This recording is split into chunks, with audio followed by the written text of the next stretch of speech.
What's up, YouTube? Welcome back to Celio's Network. Today we're going to take a look at some recent tournament events and also the metagame for these tournaments. Take a look at some of the lists, talk about how the metagame is developing between Peoria and SLC with these play.limitlesstcg.com events online. Before we get into that, shout out to my sponsors. Be sure to check out my coupon codes and affiliate links. Everything like that is in the description down below.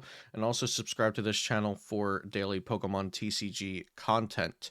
If you have any questions about any of the things we talk about or just anything general for Pokemon TCG, be sure to ask down below or join the Discord and ask in there. There's plenty of people in there that are ready and willing to help. So, let's start looking with the late night 61. There was over 200 players, almost 300 players in this event online. The most popular decks were Lost Zone Box, Giratina, and Mew Genesect, with Kyurem Palkia and Palkia Inteleon not too far behind Mew, and then Arceus Gudra actually being the most popular Arceus variant and the sixth most popular deck, and then Hisuian Zorak under that. As far as win rates for decks that had more than 10 players, Arceus Gudra had the best win rate, with Mew Genesect being behind that. Now, if we go to the standings, you will see Blissey Miltank won the event. So why don't we look at this player's matchups and deck list?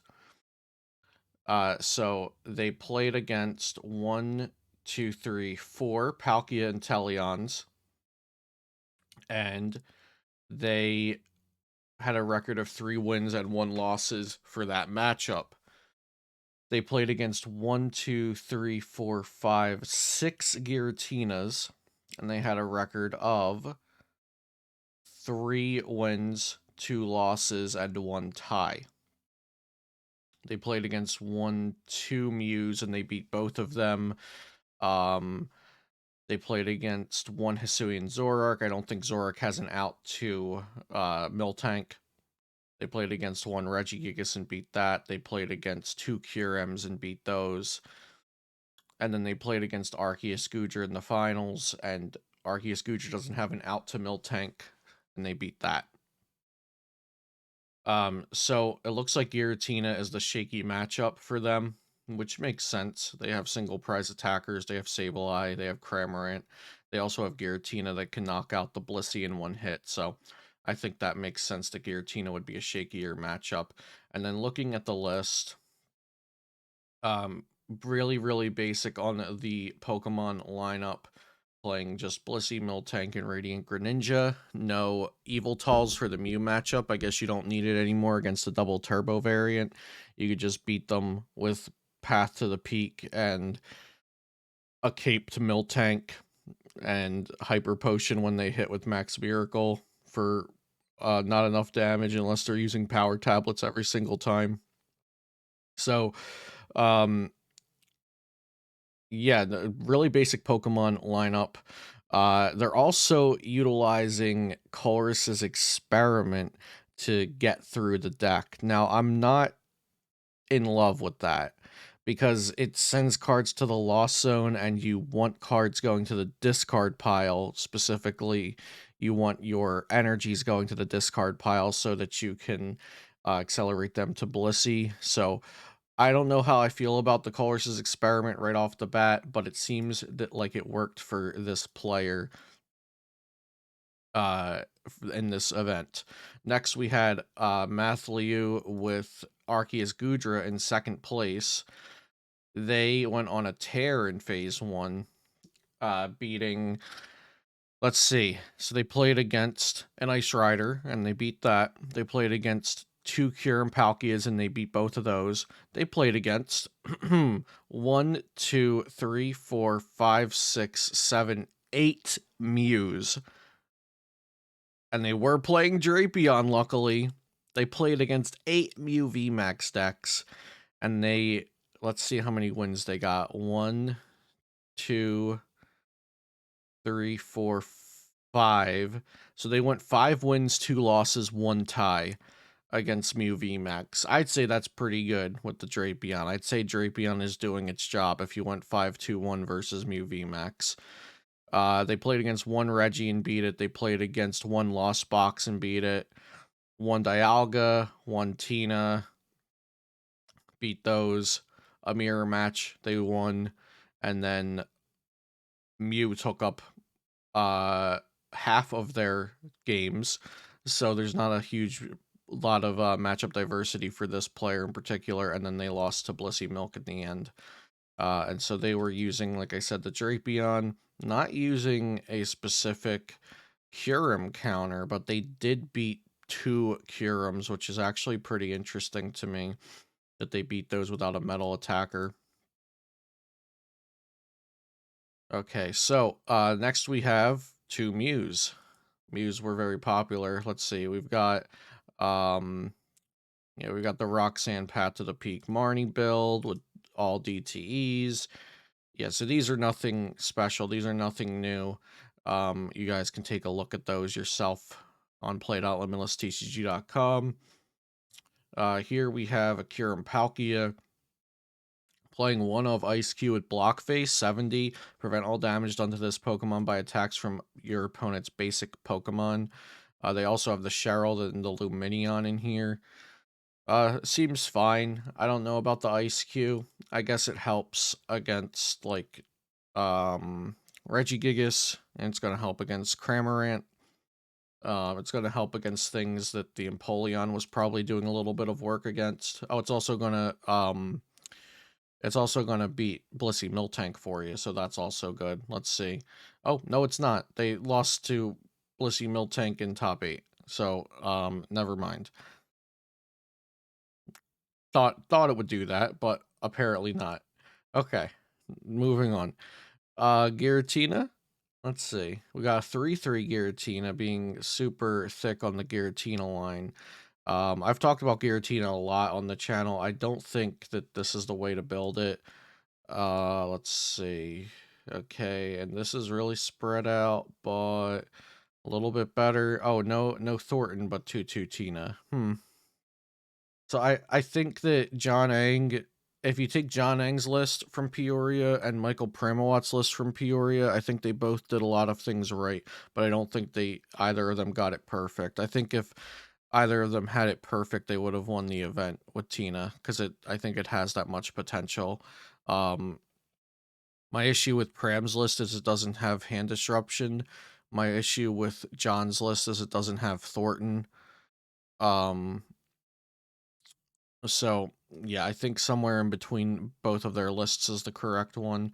Here we see Gustavo Wada. Whenever there's a top name player like this, we got to check out what they're playing. So they were playing Arceus Goodra with one of Sword and Shield Zamazenta, 3 Hyper Potion, 2 Avery in the Arc Goodra. Let's see what they lost to. They lost to Mew. They lost to Mew. I mean, yeah, without Drapion, you're losing this matchup for Arcudra. So they lost to Mew and Mew because they're not teched for it. They lost to Tina. Tina is Tina's a shaky matchup. And then they lost to Amir, which, it's going to happen. So all reasonable losses there. And yeah, let's move on to the next late night. This had over 400 players in it. And let's check out that metagame, shall we? So, we've got 17% being lost on box, 11% on Mew, and then 10% between. Look at that, 46 players on Arcudra. Tina and Arcudra had exactly the same amount of people. Palkia and Teleon, Kyurem Palkia, Hisuian Zorak, Blissey, and then Hisuian Gudra without Arceus. So that's just the Lost Zone variant. But Blissey had almost 20 players on it and had an okay win rate. Actually, a pretty good win rate. I shouldn't say okay. It's pretty good. It's better than any of these other decks that had more than 10 players. So Blissey was over excelling. Let's look at their matchups. They went 25-12 versus Lost Zone Box, 8-3 versus Kyurem, even versus Tina, even versus Zorark, Let's see. Is that 9 ties versus Arkudra? Yeah. Okay, so they went 7, 4, and 9 versus Arkudra. That's a very weird record. Um, even versus Mew Genesect, but I guess 7, 7, 1, so one's a tie, so it's not exactly even. 2, 3 versus Arctina. 12 and 3 versus Palkia and Teleon. Okay. And then Lost Zone Box, Mew, and Tina, and Palkia all under 50% win rates. Arcudra a little over 50, Kyurem at exactly 50, Zorak over 50, Blissey over 50. Let's look at the standings now. So interestingly enough, there was a Darkrai V-Star in top 16. They went 10 and 4. So I know players are going to want to see this one. Nothing too crazy about the list. You know, we got some Marnie's Research Avery for draw support. We got a Claire to get back to Baby Molt. You're going to be using Radiant Greninja. I'd probably like to see more stadiums or a Pumpkaboo because you really want your abilities. So Path to the Peak really hurts. Let's look at the matchups. So we've got 1, 2, 3. They went 1 and 2 versus Palkia and Teleon. They went 1-0 versus Mew. They went 2 and 1 versus Kyurem. 1-1 versus Hisui and Zorark. 2-0 versus Arcudra, so that's pretty good. Arcudra's on the rise. 2-0 versus Blissey Milk. Blissey Milk's on the rise as well, so that's good. They're doing well against that. And in the end, yeah, they lost to Palkia, Zoro, and Kyurem Palkia. So like if you're not good against Palkia variants, that's gonna be pretty rough for you. Because Palkia variants in general are pretty popular. Elsewhere in top 16 we have I actually really like Juancho's I'm probably butchering his name, Primetime Wizard.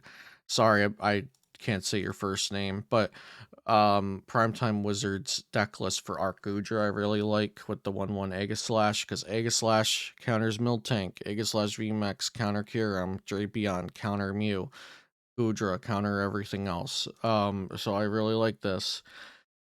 Sure, it has some text going on, a little bit of clunk, but you gotta have some clunk to have that matchup coverage that you want as well. So I do like this Arcgudra list. In top 8, though, we had 2 Blissies. We got second and third place Blissies.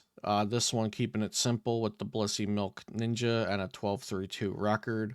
And then third place, also keeping it real simple with the 4 Blissey, 3 Milk, 1 Ninja. A little bit of a different. Actually, Zinnia's Resolve. I don't know if Vaughn played Zinnia's. Oh, they both played Zinnia's Resolve. Okay, so same 60. Second and third place Blissies, showing that Blissey is very strong in this metagame. If it can get second and third and also get some other placements, we got 10th, we got 14th, we got one in top 32. So, you know, like staggered down in 16 and 32, and then also getting to a finalist spot and a top 4 spot. That's a really good showing for the deck. The tournament was won by Jeremy Gibson's Lost Zone Counterbox. So this is a deck built to counter Tord's version of Lost Zone Box, the Sablezard version. And it also has counters for most of the meta. I believe Alec Geisler and a few other people played this at Peoria. They didn't end up doing as well as they'd hoped, but they were kind of pioneering this different version of Lost Box. So Regigigas is super cool because Regigigas in this deck is super cool because it does 300 to a VMAX, and then with a choice belt it does 330. So you go Twin Energy, Mirage Gate, Raihan and Energy, search out the belt with the Raihan, and then you do 330 damage to a Kyurem or a Mew. And then in the rest of the game, you got your Cramorant spitting innocently for free. You got Snorlax doing 180 damage for nobody knows why, just doing an absurd amount of damage. Radiant Charizard, absurd amount of damage. Sableye pinging counters all over the place, and then Ice Cube Block Face 70, prevent all damage done by basic Pokemon. So that's going to work against Reggie. That's going to help against Blissey. Things like that. So be on the lookout for this deck. I think it's going places. Their matchups, let's see. They lost to a Palkia and Teleon, they lost to a Blissey, and they lost to a Lost Box. But let's see what kind of Lost Box they lost to. Was it typical? No, they lost to a Mirage Gate style. Yeah, so they're not trying to counter these. These kinds of decks are not on their radar. They're trying to counter the Sablezard style decks.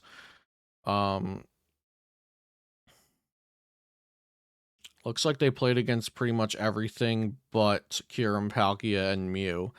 So I'd imagine that their Regigigas didn't work overtime in this event in particular. We also have Arceus Giratina from Harrison Birch.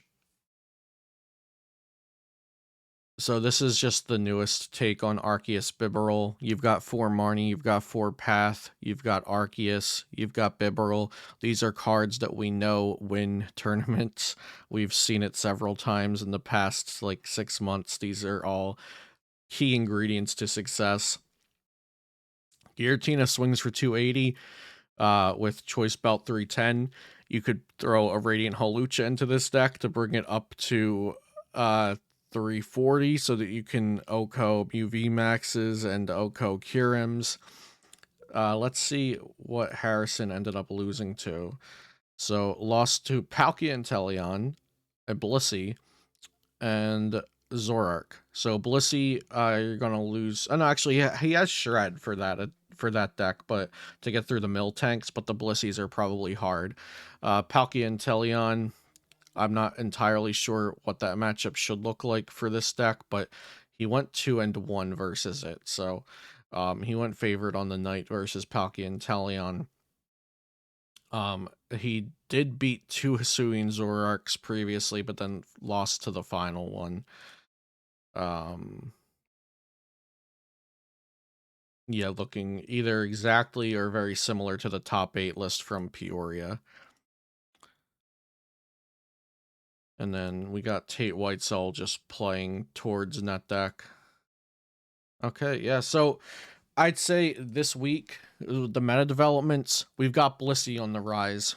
We've got Arcgudra on the rise.